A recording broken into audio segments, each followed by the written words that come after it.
आज बाहेर जायचं हे सखीलाही कळलं होतं म्हणून सकाळी 4:30 वाजता उठून ती अशी तयार होऊन आमच्यासोबत निघाली. 8, 8:15च्या आसपास आम्ही घरी पोहोचलो. आजी-बाबाचा आनंद तर गगनात मावत नव्हता. आजीसोबत पूजा केली. मला हा मिरर भेटला की खूप छान वाटतं. आमच्या जेवढ्या पण आत्या, मामी आल्या होत्या ना, सगळ्यांसोबत सखी इतकी खेळली. दीदी मावशीने असा छानसा ड्रेससुद्धा शिवून आणला होता. नंतर जेव्हा तिला झोपायला नेलं तेव्हा तिला प्ले पेनमध्ये खेळायचं होतं. मस्त अंघोळ करून मी माझं आवरलं आणि तिचा प्ले पेन सेट करायला घेतला.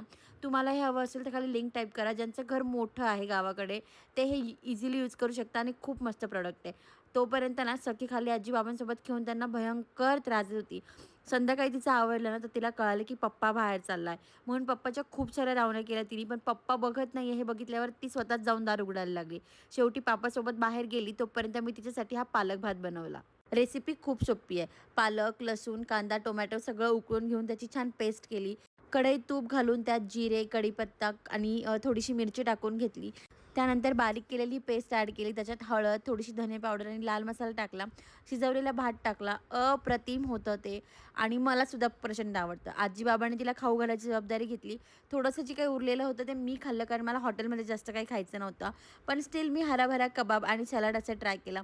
तिथे आमच्या मावशींच्या मैत्रिणी भेटलेल्या होत्या. त्यांच्यासोबत फोटो काढले. खूप छान वाटलं त्यांना भेटून. घरी एक चंद्रेश्वरचे पेढे न खाल्ल्यामुळे थोडी नाराज होती आणि असा संपला आमचा दिवस. भेटूयात पुढच्या व्लॉगमध्ये.